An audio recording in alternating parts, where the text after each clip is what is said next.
Guten Morgen, half a day. Oh, heck in. The reason we're late today, somebody's talking shit about my team again. Because I don't work on Fridays, right? So, but I'll still check my team's messages and make sure everything goes okay when I wake up. And somebody on a different team is like, actually, you were supposed to put this as an apple instead of a banana. And it's like, well, if I'm following the documentation, it says to treat it as a banana. And we only make it an apple if the banana has a sticker. I'm using stuff to explain because NDA. So I'm just like, I agree with my team because how the document is written, if there is no sticker, it is a banana. And they're like, well, couldn't we just check where the banana came from to determine if it needs a sticker? And it's like, no, it either has sticker or it doesn't have sticker. Ugh. Anyway, sorry. Today we're playing Alex's Hope, Alex's Solitude. If you remember from, I want to say a week ago, we played the demo for their new game. So same characters, similar story, but different. So I was like, let's give it a shot. Where is my mouse? Okay, it's invisible again? It's invisible again, so I have to do this. I can see my mouse here on the thing. On the stream, but on my actual monitor, I don't see it. Hold on, is there an autoplay? There is, oh thank goodness. The parents are fighting. Got it.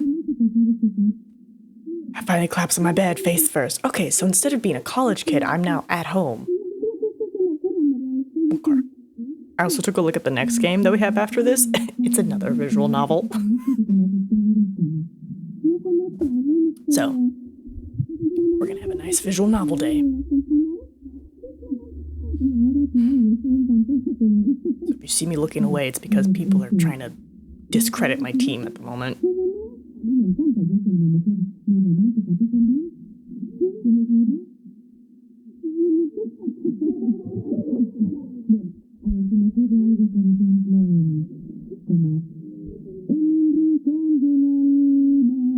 Okay, so looks like they're gonna rewrite the document, which is good. That's all I ask. If you're gonna say my team is wrong, fix the document. Heyo! Again, we're doing visual novels again. Keeping an eye on the audio because, new game, new audio. But we're doing a boy Alex first, and then we'll do girl Alex. Right now he's at home, and his parents are fighting in the other room. 2 years of school, then work, then school, then work. I'm sent to my name to show for it. And then what? But how are you doing? So, Steam spring sale, huh? Look, I was just making a joke. I was making a joke about, I was like, oh, a new sale. Usually then, the devs come out and they're like, you want to play my game? Kind of vibe. But don't be getting any ideas. Don't be getting any ideas. Why would you get ideas? Here, let me look at the calendar with its recent edition. Right? March is full. April's all purple. May's all purple. Yep. Talking about his cuts. June's full. July's full. August is full. September, I guess they would go into September, is what would happen. I feel bad for my boy. Oh, I did not turn on stream captions. Ideas? Who's getting ideas? What kind of ideas? No, what clues? Well, I'm just telling the unnamed maniac, if he has ideas, they won't be seen until September. Also, our boy's freaking out. He's having an anxiety attack. Let me go over here, because I forgot to turn on captions. And that is on me. I'm like, you're right this time. There we go. Captions achieved! And of course, I still don't have my mouse over here. I'm gonna just put you in the corner over here. Oh, did I un-auto? I think I un-autoed. There we go. Okay, we're going outside. Is this? I think this is the how he was ready to go, and then we ran into the cat. Onto the trail. Kitty! An unfamiliar black cat sits atop a fence post, watchfully. I can see some sort of ominous supernatural chill go down my spine as I lock my gaze with those sharp yellow eyes. Its head turns to follow me as I make my way onto the trail. I'm sure it continues to watch after I turn my head forward to keep walking. So that'll be my one and only witness, huh? My little Grim Reaper. Suddenly I feel something soft rubbing against my bare leg and I instinctively pull it away. Huh? Oh, I look down to see the cat. Its serious and observant expression replaced with one that seems to be begging for attention. Oh my god. A soft, inquisitive sound. Before I can react, the cat has chased down my leg and started rubbing itself against me once again, looking up at me hopefully. Oh my god. Oh. It doesn't take much more for me to give it and reach down to rub its head. Achievement! Pet the cat! I guess petting a cute cat isn't the worst last thing you could do. A final farewell to the rare softness this world has to offer. For a few moments longer, I continue to stroke its head as it leans into my hand, purring softly. Suddenly, cat's gaze fixates upon myself. Hold on. Pausing.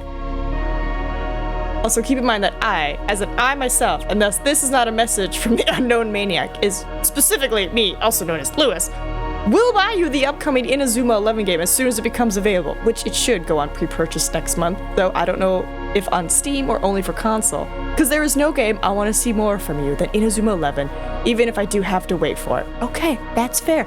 Lewis wants Inazuma 11. I'm just letting everyone else know, especially the unnamed maniac and Barth, that if you buy anything new, it might not be seen until September. Oop, did not mean to come out of that. Go back to full screen. Give me back my full screen. I can see my mouse though. And my mouse is gone again. Return. There we go. Well, I will keep that in mind. And when it happens, it will happen. But who knows? I looked at today's dev games and I'm like, I think we might be able to knock out more than just 2.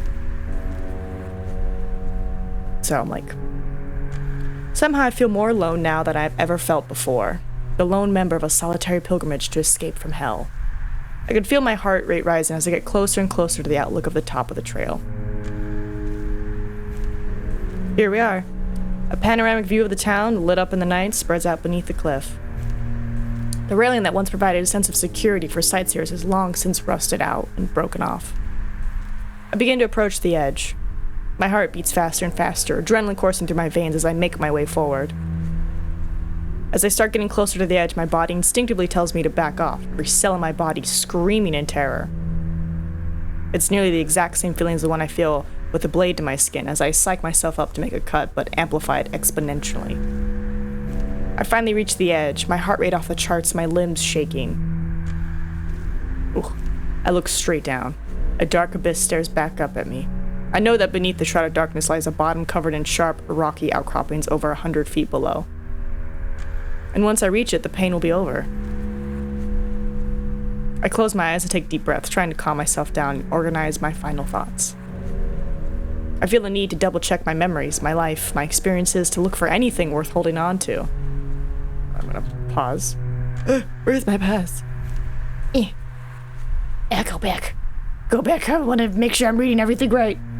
Listen, I'm an Inazuma super nerd. I've been getting girlfriend to watch it with me. It's tied with Sonic, which says a lot. I just need to share its greatness with everyone, and based on the open beta, which had a slightly cut-down version of Chapter 1 of the story, this game will hold many great things for you to react to. Fair. That's fair. I'll give you that. Scoot, scoot, scoot, scoot. I feel a need to double-check memories. Good. But nothing comes to my mind except more pain. Memories of solitude, rejection, bitterness, betrayal. Feels as though the last vestige of my innocent self that went looking for a reason to stay is being beaten to a pulp. That final bit of hope is replaced with despair. My mind and my body are being crushed under the weight of it all. Oh, under the weight of it. The pit in my stomach has grown to nothing less than a black hole ripping me apart from the inside. It hurts. It hurts so much. Something inside me is broken. I just need to escape. And I know that beneath me the dark abyss awaits eagerly. I lift my leg to take a step and slowly begin to transfer my weight. Oh. Meow. As my body begins to move forward, the innocent and curious sound of a cat fills the empty void of the world around me. I'm instantly hit with an intensely sharp pang of guilt. I quickly open my eyes as I desperately try to put my foot back down onto solid land, losing balance and shuffling a few feet backwards before regaining it. As I look around for the source of the noise, I can suddenly feel a familiar soft sensation on my leg. I look down at my legs and see the cat from earlier looking back up at me. Did it follow me up here? I didn't even notice it until now. I'm gonna cry. As I stand dumbfounded, the cat starts slinking between my legs and rubbing its face over them affectionately. And I can hear and feel its purring as it continues, occasionally looking up at me to beg for more attention. I look back down beyond the edge of the cliff. Somehow it feels less scary, but my desire to reach the bottom is gone. I hastily back up from the edge and end up falling onto my backside. The cat follows and sniffs my face, still purring before butting its head up against me lovingly. Oh my god, it's Russell. I pet the cat, and for the first time in a very, very long time, I feel tears coming to my eyes. I lay down on my back and cry, trying my best to hold in my sobs as I wipe my eyes with one hand and pet the cat with the other. The pain in my gut hasn't gone away, but I feel an immense amount of relief. As if the world has told me it's okay to keep living, it's okay to feel pain, there are better days yet to come. After a while, my tears calm down, and so does the cat. Oh. It's come to a rest right on top of my chest, looking content and still purring. Above the cat, the moonless, starlit night sky shines brighter than I've ever seen it before. It's a sight unlike anything else I've ever seen, the Milky Way fully visible and bathed in colors I didn't know were possible. Was it really like this all night? Was I really so blinded by my own pain I couldn't even notice something this beautiful? Ah! That's beautiful! For the upcoming Inazuma 11 game, you can pet street cats, and it actually gives you rewards for doing so. I think you experience a small buff for a short time. I don't care, as long as I get to pet the cat.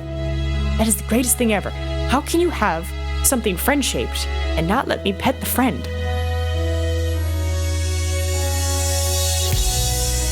That was Alex's despair. Man, they almost got me. I was like... And now we get to play the other Alexis. Exactly. If not friend, why friend shape? That's exactly what that cat was thinking. If not friend, why not friend shape? So that was Alex's hope. And now we're going to do Alex's solitude.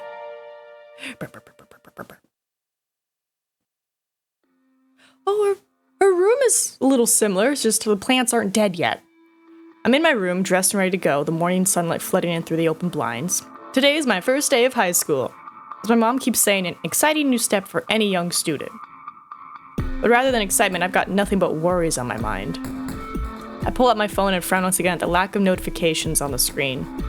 Oh no. Just to make sure, I unlock it and open the group chat that my friends and I used all last year. It remains just as dead as it's been for the past few months. A handful of my own messages fill the screen, a cruel reminder that I'm being ignored. I'm sure they went and made a new group chat without me a long time ago. It's been like this ever since the fiasco at the end of last school year. I feel like squirming out of my skin whenever I think back to it. Brienne, the rebel of our friend group, stole some of her parents' alcohol and brought it with her to school. She showed it to us in class and said she wanted to try it with everyone after school. Everyone else seemed at least a bit excited, but all I could feel was a deep pit of guilt building in my stomach as the day went on. I didn't know what to do. I was so worried. Worried we get caught by a teacher, worried about how Brienne's parents would react, worried about my friends getting drunk. Or because these are 8th graders at that point. I ended up caving into my guilt and doing something incredibly stupid. When the class was empty during lunchtime, I went into Brienne's bag and took the alcohol, a small bottle of whiskey, and hid it on a shelf in the classroom. Then later on during the day, I pretended to find it and told the teacher. That was a huge mistake. My plan backfired horribly and the school took it much more seriously than I had ever expected. The parents of every student in the class were contacted with the details, and as a result, Brienne's parents figured out what she had done. Oh. My closest friend, Jenna, sent me a few updates about what happened after that. It wasn't good. At school, I was completely shut off out of the group and ignored, even by her. The last few days of class went by in silence, and after summer started, the updates from Jenna stopped completely. I feel like going back in time and punching my past self in the face for her stupidity. Alex, you're gonna be late, let's go! I reluctantly stand up and start making my way downstairs. My new school isn't much bigger than the last, so it only takes me a few minutes to find the right classroom. I'm one of the last few people to arrive, and many of the familiar faces in the room turn to look as I enter. Nice. Most look away with the indifference, but with my eyes locked with the girl as she returns at my gaze with disgust. Oh, Brienne and Jenna. Oh, we get to see them. Scientifically speaking, oh my god, she comes back. Oh, I can't wait. I can't wait to play it. Far from being forgiven. The pressing guilt that had somehow abated over the summer break is back in full force as I take a seat near the front of the class.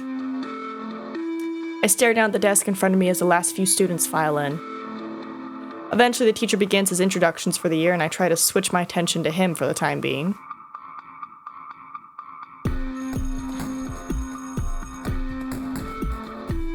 The morning orientation passes uneventfully, and the teacher dismisses us for our lunch break. Just like back in middle school, Brienne and the rest of the friend group leave school to eat lunch at home, leaving just me and Jenna in the classroom. I watch her walk over to the door and peer down the hallway before finally looking over at me. She walks over with a nervous expression on her face. Hey, Alex. Hey.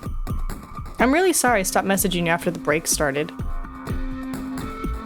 Brienne wanted to see my phone, so I just panicked, and it's okay. I don't really care about the specifics anymore, I just want my best friend back. I know how she can get. I feel a sharp pang of guilt as I imagine how Jenna felt as she was split between us. Jenna, that's not a friend. That's... If you have a friend who's like, let me see your phone, make sure you're not texting you know who, it's like, that's very controlling. And also I can see why Brienne was like, let's drink alcohol. And it's like, oh no. You get to search for the prints yourself? Actually move an object in 3D space to inspect and dust all sides in search of fingies? Oh my goodness, yes. I don't think Brienne should have brought it to the school in the first place either. I agree, Jenna. Put this back on auto. I can tell from her tone that she's not very convinced by her own words. Yeah, she shouldn't have. What I did was way worse. I turn away as my heart sinks further into guilt and self-loathing. I don't really blame them for pushing me away. I quickly face Jenna once again as my body fills with desperate enthusiasm. But I want to change. I want to prove somehow that they can trust me again. I would just want to go back to being friends. A pained expression twists Jenna's face as my words sink in. I don't want to stop being friends with you either. Either?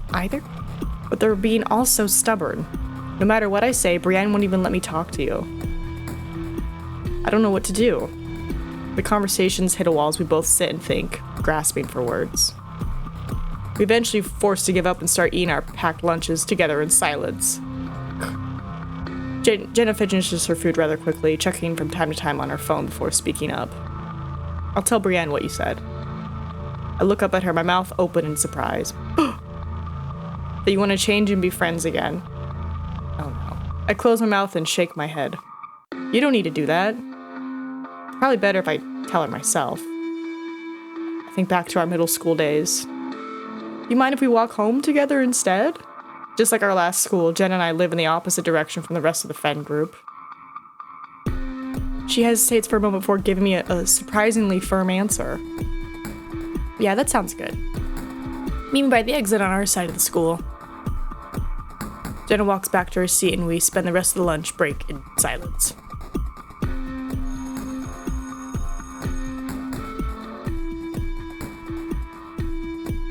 After afternoon classes, I watch from my seat as Brienne and Jenna walk out the back of the classroom together. I wait around for a while before leaving, hoping that Jenna will already be waiting for me.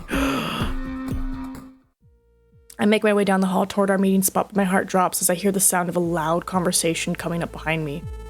Oh no. Brienne's angry voice echoes down the hall and I panic, quickly ducking into the empty classroom closet closest to the exit. Don't care what she said. I told you not to talk to her, it's already too late for that. I thought maybe she'd be smart enough to take the hint on her own, but now you've gone and given her ideas. It was just one mistake, aren't you being too extreme? Just one mistake that had me locked up all summer long. That wasn't a mistake, that was betrayal. I can feel the heavy weight of guilt and anxiety mounting on my chest as the meaning behind Brienne's words sink in. I'm never ever going to be forgiven by her. It's over, Jenna. Either give it up or you can hang out alone with a snitch until we graduate. Does my thing work? It does. Another shock runs through my body at Brienne's cruel ultimatum, and I hold my breath in desperate anticipation for Jenna's answer. She's been my best friend since elementary school. We grew up together, played together, shared all our secrets. I've never been closer to another person in my life. Even after what I did, even after we spent the summer apart, we still share that bond, right? She'll still choose me, right? Brienne eventually speaks up again, sounding annoyed at the lack of an answer from Jenna. You still want to come do all the stuff we have planned, right? Just admit it, there's no way we can trust Alex with any of that after what she did. Yeah, that could get really bad. But why can't I just hang out with her at school? Because I'm telling you, it's either her or us. She betrayed us. Why are you so insistent on not letting us go? I just don't want to lose a friend. Should have told that to her before all this. It's so unfair. It's too late now. Choose. I'll stay with you. Jenna's answer is nearly too quiet for me to hear, but the heavy dread inside me already knew what it would be. The last bit of hope inside me finally dries up, and I put a hand up to my mouth to try and stay quiet while tears stream down my face. Good choice. Another moment of silence passes over the two, and I try my best to wipe up my face clean with my sleeves and force myself to calm down. I can't let them find me here. I can't make a noise. Where is she anyway? You said she would meet you here, right? I need to make sure she gets the message already. Maybe she hurt you? Us? Brienne scoffs. Whatever, that would work too. I don't have time to keep waiting around for anyway. Let's go. I hold my breath as the two start moving again, finally letting out after the outside door shuts behind them and silence falls back over the hallway. My barely controlled emotions start to pour out as soon as they're gone. I try to take deep breaths and prevent myself from crying again, but the tears come back even stronger than before. God, I do not miss high school. It's all I can do to stop myself from sobbing out loud as the reality of my situation sinks in. My friendships are broken beyond repair, and it's completely my fault. No matter what I do, where I go, if I don't change, this is just gonna happen all over again. If I want things to be different, I have to be different. God, yeah, I feel like I'm back in high school. Because I had like a super tight group of friends, and then I moved away for like a year to a different school in a different state, because I was, Guam, and then I went to mainland, and then I came back, and I had, cut hair, snake bites, and they were like, America's changed you, and I was like, I'm still the same person, it's just, I wasn't at a religious school, so I was allowed to express myself freely, and they were just like, so, yeah, I understand losing your entire group of friends based on appearances. It's like, I'm still the same person. I still like video games. I still like anime. I still like running around the jungle. And they're like, no, America's changed you. So, yeah, senior year sucked. I was all alone. None of my peers wanted to hang out with me. Unless it was in secret, which was so shitty. They'd be like, hey, we can hang out. You just can't tell anybody. And I'm like,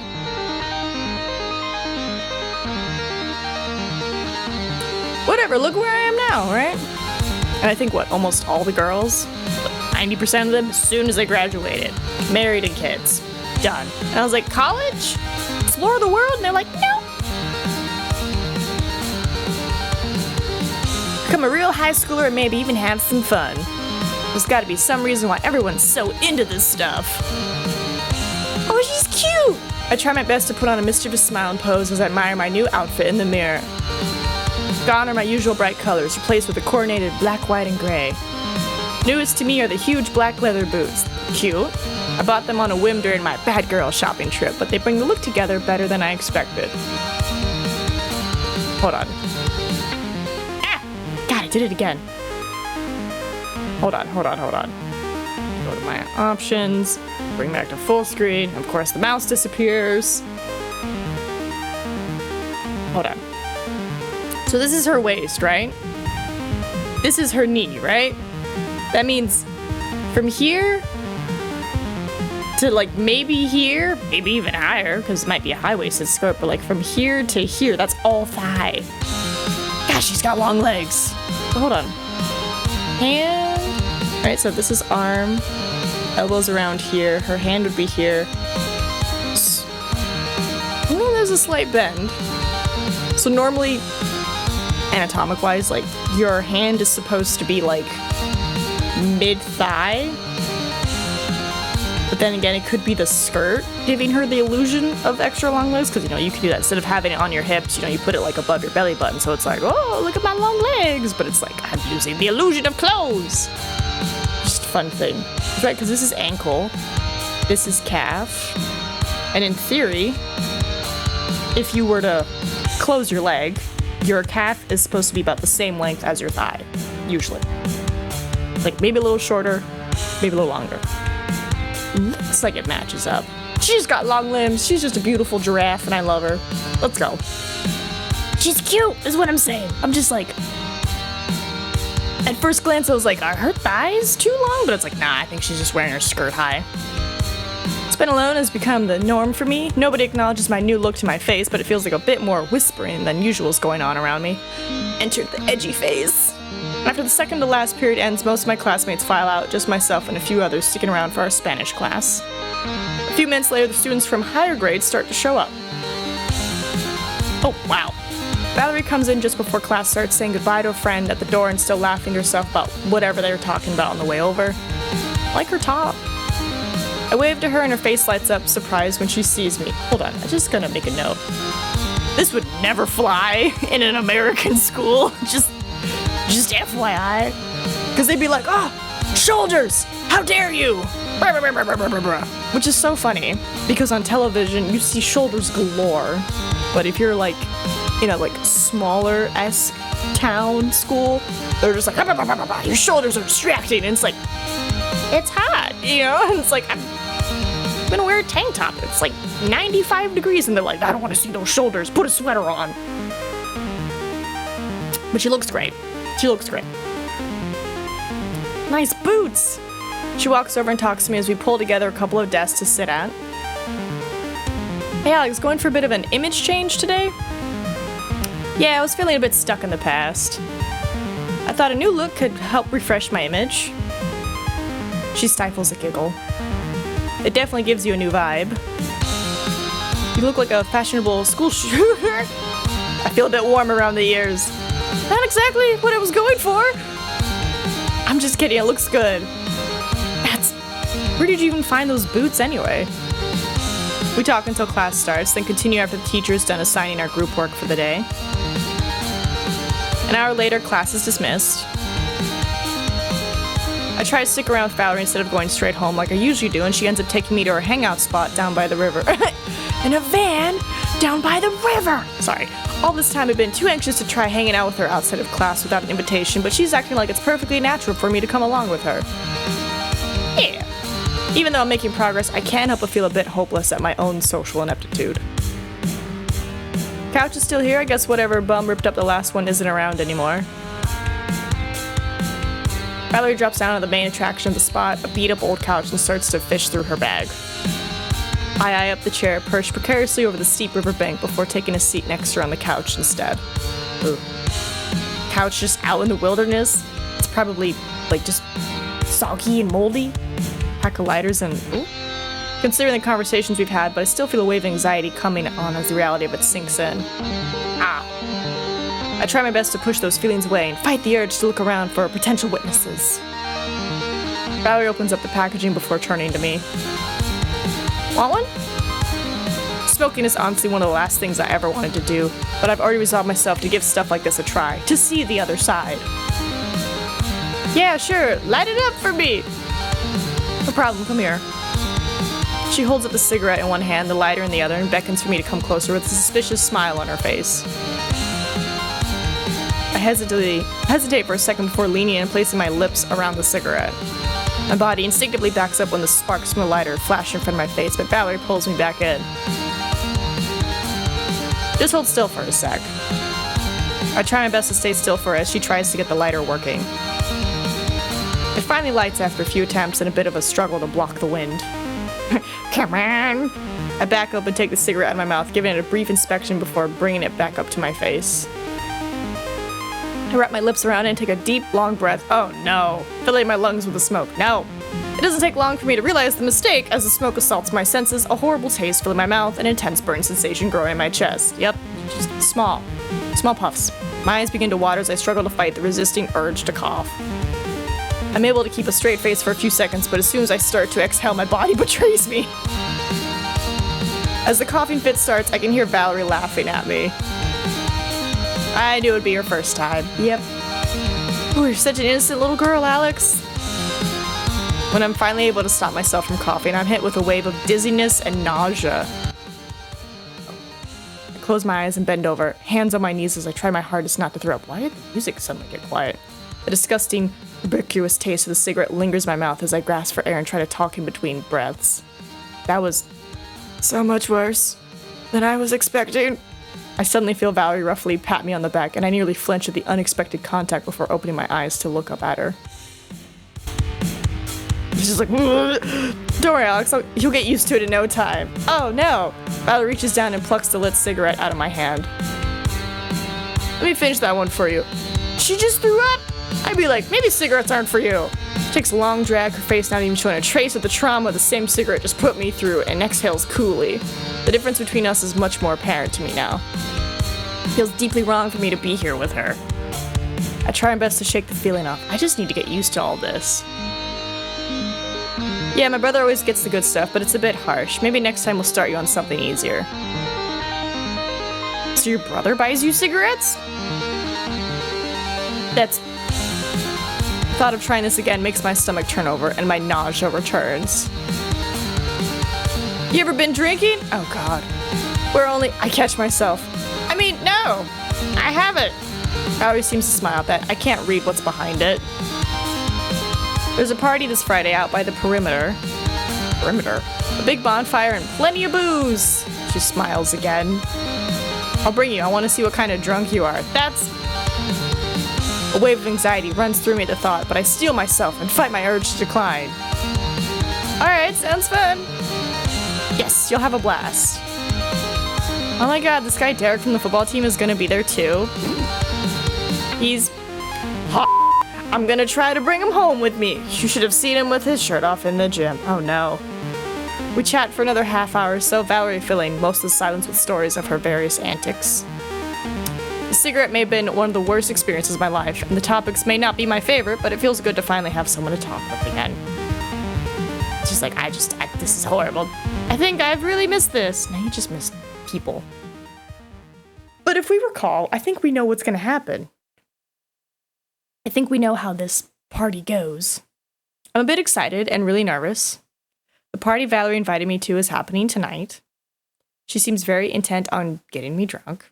I want to try it. I want to see what all the fuss is about, right? But I would do that in a safe setting. I want to find out if drinking can truly help me to let loose and forget my worries. But it's all overshadowed by anxiety, the fear of what I've been taught, and the fear of the unknown. I slap my cheeks with both hands. Nevertheless, I'll give it a shot. There's a sudden knock on my bedroom door. Hey Alex, you ready to go? Almost ready. I'll meet you downstairs in a few minutes. It's relieving to remember that I have him on my side tonight. I was hesitant to tell him about the party, but I guess both of us are glad I did. He told me he'd much rather let me go and know where I was than have me sneak out under a strict curfew. Fair. Plus, he could make sure I didn't get in a car with a drunk driver, which, to be honest, I was a bit worried was going to end up happening. Yeah, I checked my makeup, outfit, and belongings one last time before heading downstairs to meet him. We arrive after driving for about half an hour. The location Valerie sent me, some sort of abandoned concrete structure just outside city limits, its original purpose unclear. My dad's a bit concerned when he pulls up to the place, but I'm able to convince him that I'll be safe and call him right away if anything happens. I can't imagine being a parent being like, I'm leaving my child here. I can see the booze. It is a nice bonfire, though. Some of the partygoers occupy the chairs and blankets encircling the fire, while most linger around the tables, laden with snacks and drinks. Meanwhile, a few cheap Bluetooth speakers blast away pathetically into the open air. Pew, pew, pew, pew, pew, pew, pew, pew. Seems like the party's already been going for a while. I begin to scan the crowd for Valerie, but she ends up spotting me first. Hey, Alex, over here. Same outfit. I turn to follow Valerie's voice and see her standing next to a group of people I don't know at one of the tables. When I walk over to greet her, she immediately thrusts a can of beer in front of me with a drunken demeanor. Oh, no. You're late, get drinking! I take the can and inspect it for a moment. A green can with a brand name I've never heard before, 5% alcohol content. I try my best to shrug off the anxiety looming over me and open the can with a hiss. Okay, good, it was closed. Valerie suddenly starts a chant. Oh. The group she's with takes notice and joins in, all eyes turning to me. Oh, that's not fun. Yep, they're all just chanting chug.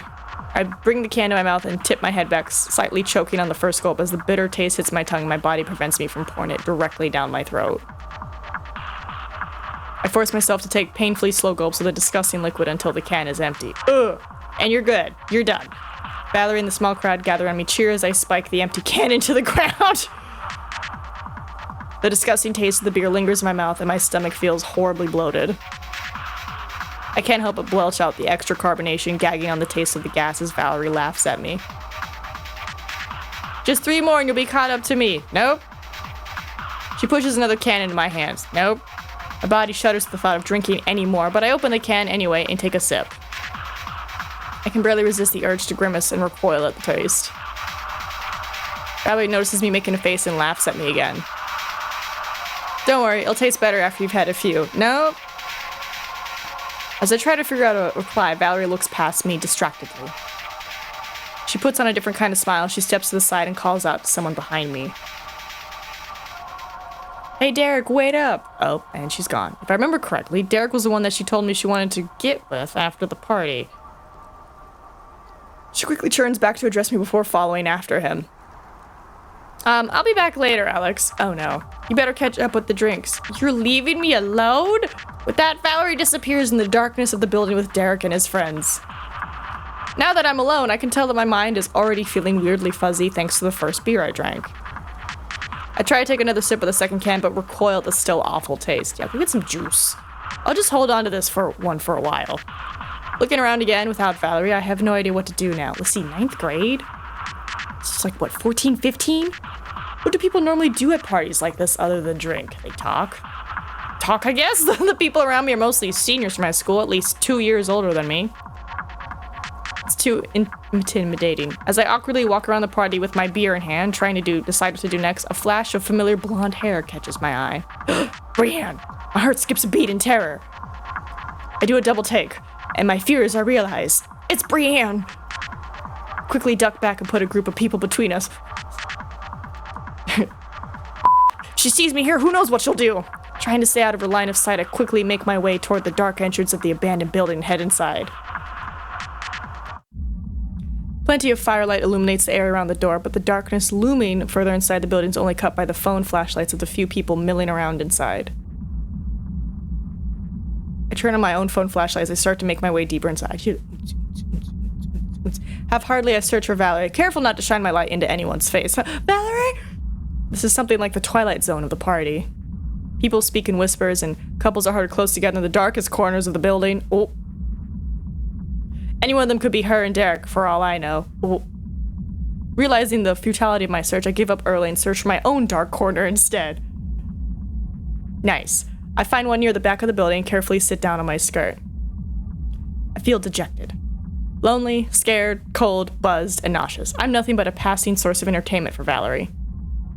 She left me alone as soon as her target for the night made a move.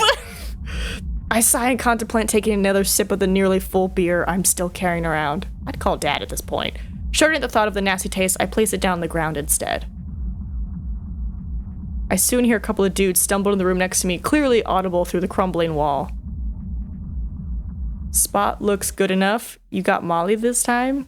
Yeah, my guy finally found a new source. We haven't tried it yet, though. I don't know if it's any good. Hey, man, hook me up and I'll give it a full Michelin star review. Alright, you want a full tablet? He told me to start with half for this new... That, I'll do a full one. Alright, here, don't blame me if your trip goes south. I'll start with a half. Let me know if I should join you on the full dose. A wave of fear runs up the back of my neck as I listen to their conversation and my stomach drops. They're doing drugs! I'm frozen in place, terrified of what would happen if they heard me moving around. I never expected to see or hear this kind of thing at a high school party, but in retrospect, it seems obvious. What the am I doing here? The two guys quiet down and check their phones or something for a few minutes as they wait for the effects to kick in. One of them soon speaks up, sounding short of breath. It's like half an hour to kick in usually, right? Yeah, you feeling it already? Man, I'm in heaven right now. His voice sounds even shallower than before, abruptly trailing off into silence. Bro, are you good? I can hear a cheek being lightly slapped as the other guy's voice rises in panic. Dude, wait, what was in there? He's all clammy already. It's gotta be fentanyl or something. Who would put that in Molly? I don't have a kit. The guy runs out, heading back toward the party as they stay frozen, now from shock. Did he say fentanyl? Am I gonna hear someone die? Shaking my hand abruptly, I pull out my phone and open the phone app. With my finger hovering over the number 9, I hesitate. Doubt fills my mind as I remember how I lost my last group of friends. They don't send cops for a drug overdose, right? But with a party like this, would they even have a choice? Even if I didn't mention it, would the paramedics call them in when they got here? What would happen if Valerie Brienne found out that it was me who did it? Surely that guy was going to get some kind of revive kit for the overdose or to call an ambulance himself, right? His responsibility, not mine, isn't it? My doubt grows with each question I ask myself, and so does the deep pit of guilt growing in my stomach. I close my eyes and try to breathe deeply. I imagine how I would feel if I did nothing. So much worse. If the guy who overdosed me mere feet away from me died a completely preventable death. If I had to face his friends, family, and everyone else to recount what I had allowed to happen. I open my eyes feeling full of resolve. Yeah! This is nothing like what happened last year. Whether I'm found out or not. Whether I'm bullied, harassed, outcast, or not. Any consequences for calling is better than the alternative. I type in 3 numbers and press call. Good on you. Good on you, Alex. Yeah, no, I think that guilt would eat you more than the calling guilt. Because I bet you that dude's gonna be like, whoa, thanks so much, man. I stand by the fire-lit exit of the building, waiting for the sound of sirens to reach me as I dread the moment I have to go back out into the crowded party. The music outside turned off at some point, leaving the entranceway almost eerily quiet compared to when I made my way inside earlier. I feel like I'm in the eye of the storm. Just a single calm moment between chaos and probably more chaos.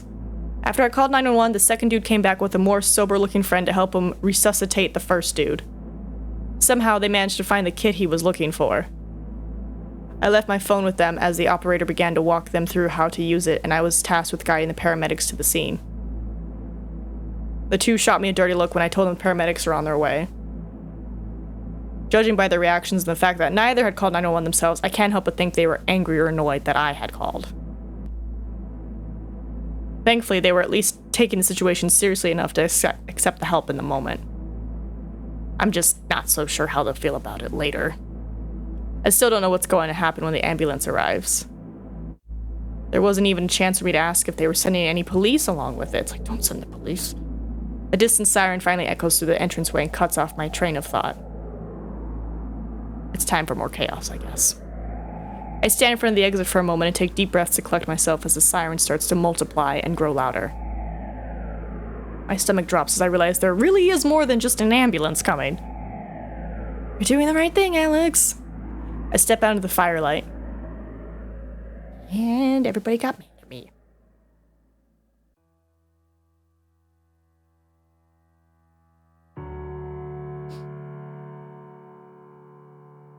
To my despair, it's Monday morning. The events of Friday night continue to play on repeat through my mind, just like the alcohol incident did on my first day of school. Police, panic, everyone scattering. Despite the chaos I caused, I can't blame myself for what I did this time. I didn't do it over something stupid like a bottle of whiskey. A person's life was on the line, and if he didn't make it to the hospital, he really could have died. But whether I saved him or not, it doesn't change the fact that I'm the best known snitch in the whole school now. It doesn't change the fact that I'm back to having 0 friends.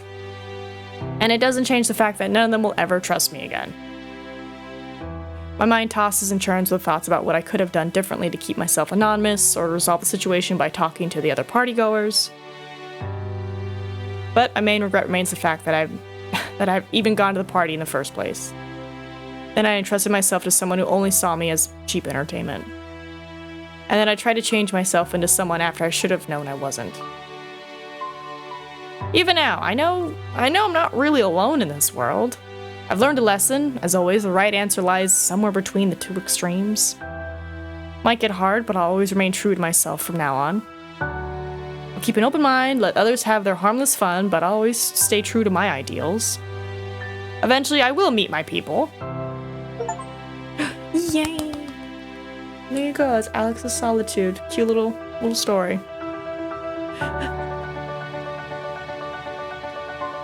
So this is like a prequel to the other game. Because they both talk about this incident. So, it is a sequel. Okay. Alright, because she talked about what happened during high school. He talked about what happened during high school. So, like, there you go. You get to see what happened during their high school. Just makes me excited. Because we saw the cat in the sequel image. So I'm just like, that tells me that maybe he'll find the cat again. What if it is the same cat? That'd be pretty cool. That would be pretty cool. Alright, let me get you guys set up for the next game. 1 second.